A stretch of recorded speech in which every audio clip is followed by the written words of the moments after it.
Hi friends, welcome to Indhu's kitchen. இன்றைக்கி நம்மளோட கிச்சனில் இட்லி, தோசை, பூரி, சப்பாத்தி, சாதம்னு எல்லாத்துக்கூடவுமே தொட்டு சாப்பிட்ற மாதிரி நான்வெஜ்லாம் சாப்பிட முடியாத டைமில் ரொம்பவே டேஸ்ட்டாக நான்வெஜ்க்கு ஈக்குவலான ஒரு டேஸ்ட்டில் ஒரு அருமையான பக்கோடா குழம்பு எப்படி செய்கிறதுன்னு பார்க்கலாம். கண்டிப்பாக இதை நீங்கள் ட்ரை பண்ணி பாருங்கள். டேஸ்ட் அவ்வளோ சூப்பராக இருக்கும். பரோட்டாக்கெல்லாமே சூப்பராக இருக்கும். இது அப்படியே சாப்பிட்றதுக்கும் ரொம்ப நல்லாயிருக்கும். ட்ரை பண்ணி பாருங்கள். இதை செய்கிறதுக்காக ஃபர்ஸ்ட் மெஷரிங் கப்பில் 1 கப் அளவு கடலைப்பருப்பை நல்லா கழுவிட்டு 2 மணி நேரத்துக்கு ஊற வச்சு எடுத்திருக்கேன்.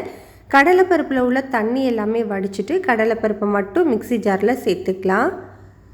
இப்போ இது கூடவே காரத்துக்காக நான் 1 பச்சை மிளகாய் சேர்த்துருக்கேன். உங்களோட காரத்துக்கு ஏற்ற மாதிரி மிளகாயோட அளவு எடுத்துக்கோங்க. கூடவே 1 டீஸ்பூன் அளவு சோம்பு, 1 டீஸ்பூன் அளவு சீரகம், 4 பல்லு பூண்டை தோலோடவே சேர்த்துக்கலாம். இதுக்கு தேவையான அளவு உப்பு, ஒரு அரை டீஸ்பூன் அளவு கல்லுப்பு சேர்த்து ரொம்ப நைஸாக அரைச்சிடாமல் கொஞ்சம் கொரப்பாக அரைச்சி எடுத்துக்கோங்க. பாருங்கள், இந்த அளவுக்கு அரைச்சிங்கன்னா போதும். இதை அப்படியே ஒரு பவுலுக்கு மாற்றிடலாம். ரொம்ப நைஸாக அரைச்சிடாதீங்க. இப்போ நம்ம அரைச்சி வச்சுருக்கிறது கூடவே ஒரு பெரிய வெங்காயம் நல்லா பொடியாக கட் பண்ணி சேர்த்துக்கலாம். கூடவே கொஞ்சமாக கருவேப்பிலை சேர்த்துக்கோங்க. இப்போ இது எல்லாத்தையுமே நல்லா ஈவனாக மிக்ஸ் பண்ணி விட்டுக்கலாம். இந்த மாதிரி நல்லா ஈவனாக மிக்ஸ் பண்ணதுக்கப்புறமா சின்ன சின்ன உருண்டைகளாக நான் உருட்டி எடுத்துக்க போகிறேன். நீங்கள் இதை அப்படியே நம்ம பக்கோடா மாதிரி உதுத்து விட்டு கூட செய்யலாம். அதுவுமே நல்லாயிருக்கும். நான் சின்ன சின்ன பால்ஸ் மாதிரி செஞ்சுருக்கேன்.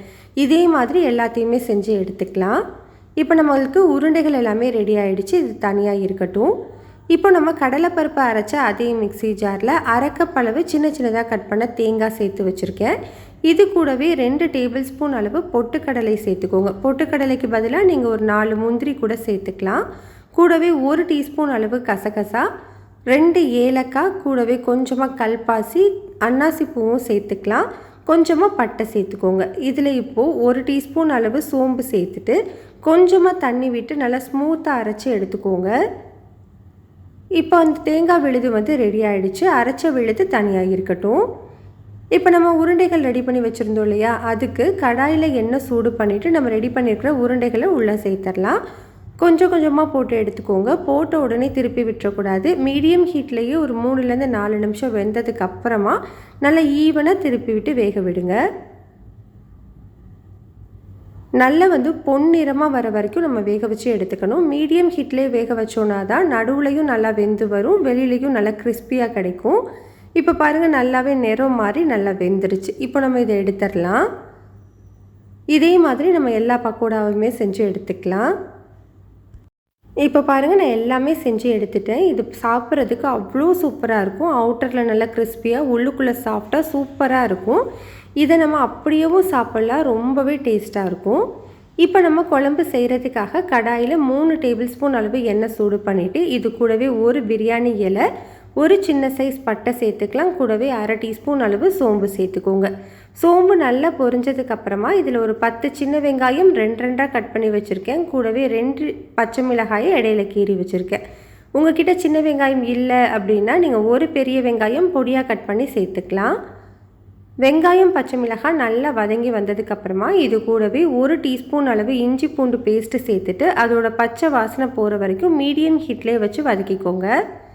இந்த அளவுக்கு வதங்கினதுக்கப்புறமா இது கூடவே 2 மீடியம் சைஸ் தக்காளி சின்ன சின்னதாக கட் பண்ணி சேர்த்துக்கலாம். கூடவே 1 டேபிள் ஸ்பூன் அளவு உப்பு சேர்த்துக்கோங்க. உப்பு சேர்த்து நல்லா வதக்கி விட்டுக்கோங்க. தக்காளி நல்லா குழஞ்சி வர வரைக்கும் வதக்கிக்கணும். இப்போ பாருங்கள், நம்மளுக்கு தக்காளி நல்லாவே வெந்து வந்துருச்சு. இந்த டைமில் இது கூட அரை டீஸ்பூன் அளவு மஞ்சள் தூள், 2 டீஸ்பூன் அளவு வீட்டில் அரைச்ச குழம்பு மிளகாய் தூள் சேர்த்துருக்கேன். இது இல்லை அப்படின்னா 1 டீஸ்பூன் அளவு தனி மிளகாய் தூள், 2 டீஸ்பூன் அளவு மல்லித்தூள் சேர்த்துக்கோங்க. சரியாக இருக்கும். தூளோட பச்சை வாசனை கம்ப்ளீட்டாக போனதுக்கப்புறமா இதில் ஒரு 3 கப் அளவு தண்ணி சேர்த்துக்கோங்க. தண்ணி சேர்த்து நல்லா மிக்ஸ் பண்ணிவிட்டு ஒரு 5 நிமிஷம் கொதிக்க வச்சுக்கலாம். இப்போ பாருங்கள், இது நல்லாவே கொதித்து வர ஆரம்பிச்சிருச்சு. இந்த டைமில் நம்ம அரைச்சி வச்சுருக்கிற தேங்காய் விழுதை ஆட் பண்ணிக்கலாம். தேங்காய் விழுது சேர்த்ததுக்கப்புறமா மிக்ஸி ஜார் கழுவிட்டு ஒரு 1 கப் அளவு தண்ணி சேர்த்துக்கோங்க. இது இப்போ கொஞ்சம் தண்ணியாக தான் இருக்கணும். ஏன்னா நம்ம உருண்டைகள் எல்லாமே சேர்த்ததுக்கப்புறமா அது கொஞ்சம் கெட்டியாக ஆரம்பிச்சிரும். அதனால் இந்த டைமில் கொஞ்சம் கன்சிஸ்டன்சி அட்ஜஸ்ட் பண்ணிக்கோங்க. கன்சிஸ்டன்சி உங்களுக்கு இந்த மாதிரி இருக்கணும். இது நல்லா கொதித்து வரட்டும். இப்போ பாருங்கள், இது நல்லாவே கொதிச்சு வந்துடுச்சு. இந்த டைமில் ஸ்டவ்வை லோ ஹீட்டில் வச்சுட்டு நம்ம ரெடி பண்ணி வச்சுருக்குறோம் இல்லையா பக்கோடா எல்லாத்தையுமே சேர்த்துக்கலாம். பக்கோடாவை சேர்த்ததுக்கப்புறமா ஸ்டவ்வை லோ ஹீட்லேயே வச்சுட்டு ஒரு 3லேருந்து 4 நிமிஷம் வேக வச்சோனாலே போதும். நல்லா ஈவனாக மிக்ஸ் பண்ணி விட்டுக்கோங்க. ஒரு 3லேருந்து 4 நிமிஷம் நல்லா கொதித்து வந்ததுக்கப்புறமா இதில் லாஸ்ட்டாக கொஞ்சமாக கருவேப்பிலை, கொத்தமல்லி, புதினா 3யுமே சேர்த்துக்கலாம். கொத்தமல்லி, புதினாவை நல்லா பொடியாக கட் பண்ணி சேர்த்துக்கோங்க. கருவேப்பிலை அப்படியே சேர்த்து மிக்ஸ் பண்ணிவிட்டு ஸ்டவ் ஆஃப் பண்ணிக்கலாம். அவ்வளோதான், நம்மளுக்கு ரொம்ப ரொம்ப சிம்பிளாக ரொம்பவே டேஸ்டான பக்கோடா குழம்பு ரெடி ஆகிடுச்சு.